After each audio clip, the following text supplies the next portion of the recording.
रावण के 2 पैर दिखते थे पर 2 नहीं थे, 4 पैर थे। अधर्म के 4 चरण हैं, वो उसमें मौजूद थे। और राम जी के 2 पैर दिखते थे पर धर्म के भी 4 चरण होते हैं। श्रीमद् देवी भागवत में लिखा है कि दीक्षा देने का अधिकार किसको है?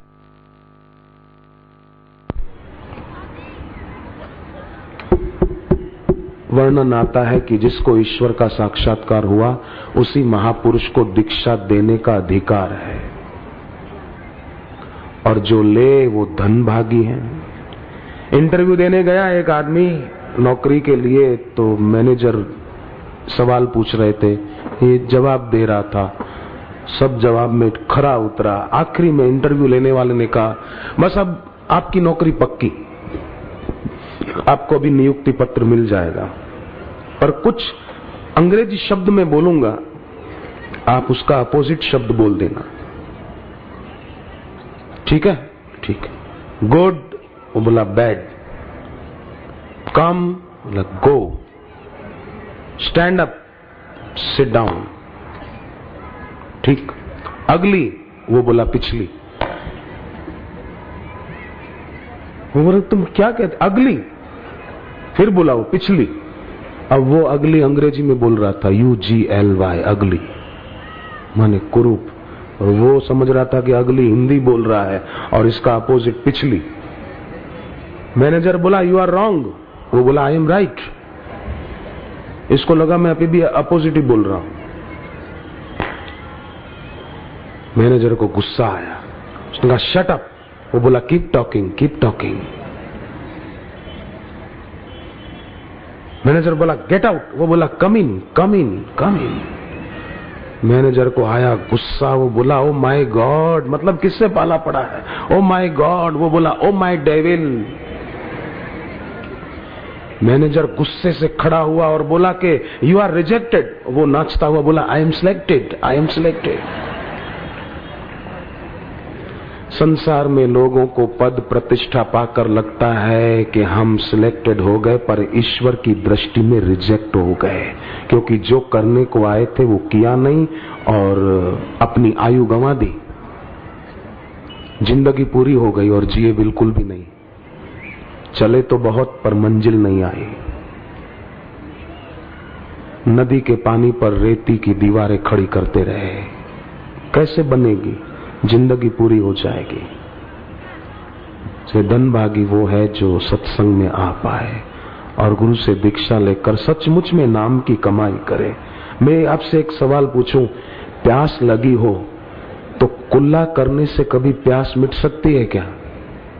पानी मुंह में भरा, कुल्ला कर दिया, पानी थूक दिया, छोड़ दिया उसको, तो प्यास कैसे मिटेगी? पानी पिएंगे तो प्यास मिटेगी। उसी प्रकार गुरु से दीक्षा लेकर नाम की कमाई करते रहेंगे, करते रहेंगे, करते रहेंगे, तो ये जो सुख की मांग है, प्यास है, वो मिट जाएगी। पाने की कामना जो है वो वास्तव में ईश्वर की है, पर सत्संग नहीं है, गुरु का ज्ञान नहीं है, गुरु की दीक्षा नहीं है, तो पाने की जो भूख है वो संसारिक पदार्थों से आदमी मिटाना चाहता है, वो गलत है। जो पाने की मांग है वो ईश्वर की है, पर पदार्थों को पाकर ही खुश होना चाहता है। गुरु की दीक्षा चाहिए। दिल्ली में एक परिवार की महिला ने बताया कि सब साथ में थे, बोले मैंने बचपन से साईं बाबा की खूब भक्ति की, शिरडी वाले की। जब बापूजी का सत्संग सुना तो हुआ कि मैं दीक्षा ले लूं, ले ली। तो परिवार वाले बोलने लगे 2 नाव में पैर रखे, एक तरफ तो शिरडी वाले साईं बाबा की भक्ति करते और एक तरफ बापू से दीक्षा ले ली। बोले मैंने रात को साईं बाबा को प्रार्थना की कि घर वाले बोलते 2 नाव में पैर रखे हैं, क्या बाबा मैंने 2 नाव में पैर रखे हैं? तो रात को साईं बाबा ने स्वप्न में दर्शन दिया और कहा कि बेटी बोलने दे इनको। बोलने वालों ने मेरे को छोड़ा, मेरे को दिया जलाना था तो तेल नहीं दिया, पानी से दिए जलाने पड़े।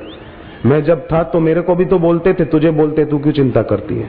तू मजे में रह, तूने 2 नाव में पैर नहीं रखे हैं, तूने एक ही नाव में पैर रखे हैं। फर्क इतना है, मैं धरती पर पहले आकर चला आया और बापू धरती पर अब आए हैं, ये फर्क है बस, बाकी कुछ फर्क नहीं है। तूने एक ही नाव में पैर रखे हैं। फिर उसने ये बात अपने घर वालों को बताई, जो उसको टोक रहे थे उन्होंने आकर दीक्षा ले ली, वो भी भक्त बन गए। तब से बोले हमारा घर भी बड़ा हो गया।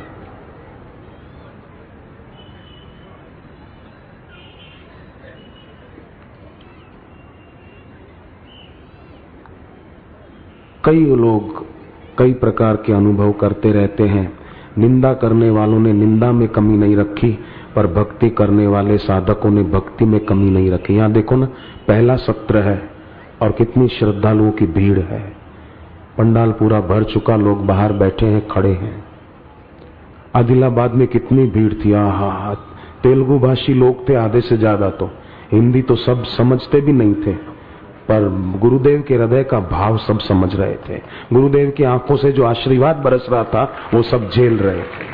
आदिलाबाद में, निजामाबाद में, सब जगह बहुत भीड़ थी। आंध्र प्रदेश में जहां भी गुरुदेव गए, बहुत श्रद्धालुओं का सागर उमड़ा, लोगों ने खूब लाभ लिया। लाभ सच्चा यही है। श्री कृष्ण कहते हैं, भगवान, और तुलसीदास जी भी कहते हैं, लाभ की कछु हरि भक्ति समाना, जेहि गावहि श्रुति संत पुराण। और भगवान कृष्ण ने भी कहा कि इसके समान कोई लाभ नहीं है। रुपयों का लाभ भले किसी को दिखता है, पर वो सच्चा नहीं है। और घर चलाने के लिए रुपया भी जरूरी है। मैं वो नहीं कह रहा कि रुपया मत कमाओ, धन खूब कमाओ, पर प्रकाश स्वरूप ईश्वर को साथ रखकर कमाओ। शिरपुर महाराष्ट्र में सत्संग था, तो एक भाई साहब आए, शहादा महाराष्ट्र के, बोले 18 लाख रुपया कर्जा था मेरे सिर पे, पर मैंने सत्संग में सुना कि मंगलवार को नमक बिना का भोजन करने से कर्जा उतारने में दैवी सहायता मिलती है। मैंने शुरू किया और गुरु मंत्र जपता था, मंगलवार को नमक नहीं खाता था, गजेंद्र मोक्ष पढ़ता था, कर्जा उतर गया। अभी 18 रुपए का भी कर्जा नहीं। महीने में एक शिवरात्रि आती है, मैं कल तारीखें बताऊंगा पूरे साल की मासिक शिवरात्रियों की। उस मासिक शिवरात्रि के दिन शाम को इस समय जब सूर्यास्त हो रहा हो, तो शिव मंदिर में बैठकर जप करे, आरती का दीपक जला ले, 5 बत्ती वाला एक दिया जलाकर शिव जी को दिखाए, गुरु का सुमरन करे और मंत्र जप करे और प्रार्थना कर दे। बस होली आ रही है, 1-2 पूनम के बाद, जनवरी की पूनम, उसके बाद होली। होली की पूनम को रात को चंद्रमा को अर्घ्य दें, खीर का भोग लगाएं चंद्रमा को, ओम सोमाय नमः, ओम चंद्रमसे नमः, तो व्यक्ति आर्थिक परेशानियों से पार उतरता है। ओम सोमाय नमः। लोग भी, कोई भी गाड़ी आती है समझते हैं गुरुदेव की गाड़ी, सब दौड़ जाते हैं उधर, उनकी भी दर्शन करने की लालसा है ना, कि वो बेचारे इधर आगे तो बैठने को मिलेगा नहीं, आप सब जगह घेर के बैठे हैं। वो सोचते चलो वहां से नहीं तो यहां से दर्शन कर लेते हैं। भावना है, सबकी भावना है। अभी मैं सच्ची बात तो ये बताऊं कि आप लोग अभी कुछ सुनने की मानसिकता में नहीं है, आप लोग अभी गुरुदेव के दर्शन की मानसिकता में बैठे हुए हैं कि कब गुरुदेव के दर्शन होंगे।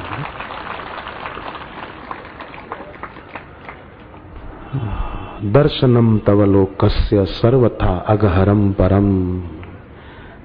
भक्ति माता भागवत में देवऋषि नारद जी को कहती है, भो भो साधो क्षणम तिष्ठ मत चिंताम अपि नाशय। आप रुक जाइए, आपके दर्शन से मेरी चिंता नष्ट हो रही है। दर्शनम तव लोकस्य, आपके दर्शन के आलोक में, दर्शन के प्रकाश में, सर्वथा अगहरम परम, मेरे पाप नष्ट हो रहे। और शिव जी कहते हैं, जिनके दर्शन मात्र से मन में प्रसन्नता बढ़ती है, स्वयं भूया धृति शांति स भवेत परमो गुरु। स्वयं अपने आप शांति और प्रसन्नता बढ़े, परम गुरु है।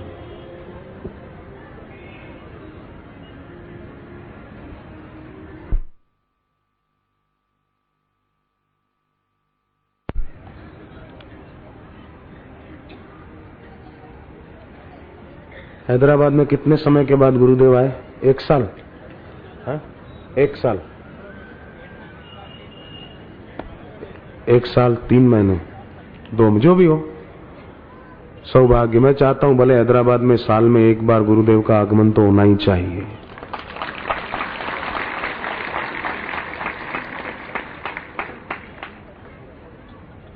एक मुख्यमंत्री गुरुदेव के सत्संग में आए, कहा कि जंगल में नेवले और सांप की लड़ाई होती है ना, तो सांप नेवले को काटता है, जहरीला होता है सांप तो काटता है, वो नेवला सोचता है मर न जाऊं, उसको जंगल में एक बूटी का पता होता है, जाकर उस बूटी से शरीर का वो अंग रगड़ता है जहां सांप ने काटा है, तो रगड़ने से सांप का जहर निकल जाता है, फिर आके भिड़ता है, सांप दोबारा काटता है, फिर जाकर बूटी से शरीर को रगड़ता है, सांप का जहर उतर जाता है। ऐसा करते करते सांप का जहर हो जाता है खत्म, नेवले की ताकत बनी रहती है और सांप पर हावी हो जाता है।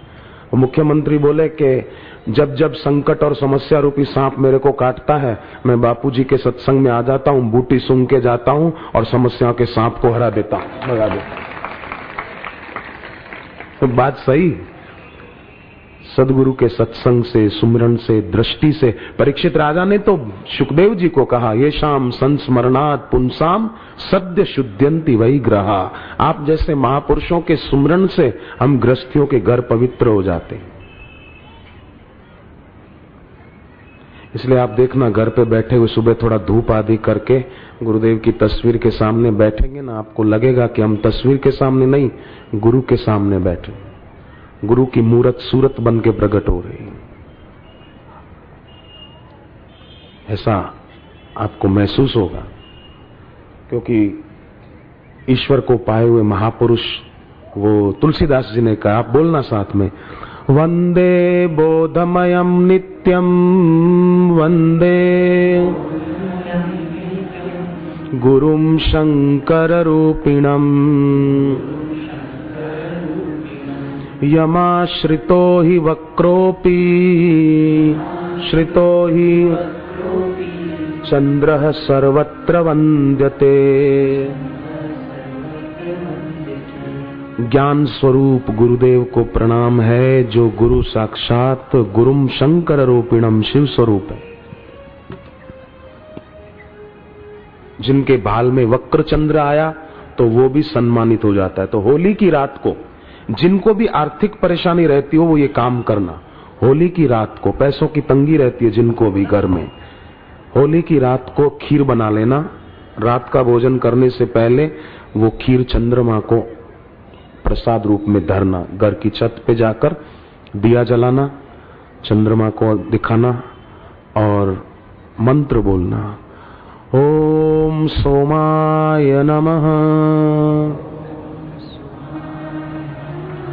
ओम चंद्रमसे नमः, ओम चंद्रमसे नमः, ओम रोहिणी कांताय नमः, ओम रोहिणी कांताय नमः, दधि शंख तुषाराभम, दधि शंख तुषाराभम, दधि शंख तुषाराभम, फिर आगे क्षीरोदार्णव सन्निभम, क्षीरोदार्णव सन्निभम, क्ष क्षार का क्ष, क्षीरोदार्णव सन्निभम, क्षीरोदार्णव सन्निभम, क्षीरोदार्णव सन्निभम, नमामि शशिनं सोमं, शम्भोर्मुकुटभूषणम्,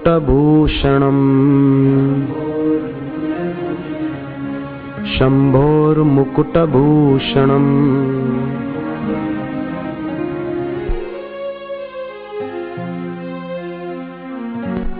ओम सोमाय नमः, ओम चंद्रमसे नमः, ओम रोहिणी कांताय नमः बोलते हुए चंद्रमा को अर्घ्य दे देना, पानी चावल आदि डालकर, शक्कर आदि अर्घ्य दे दिया, दिया दिखा दिया बस, और प्रार्थना कर दी, संकल्प कर लिया कि हमारे घर से ये दरिद्रता जाए बाहर और लक्ष्मी आए हमारे घर में।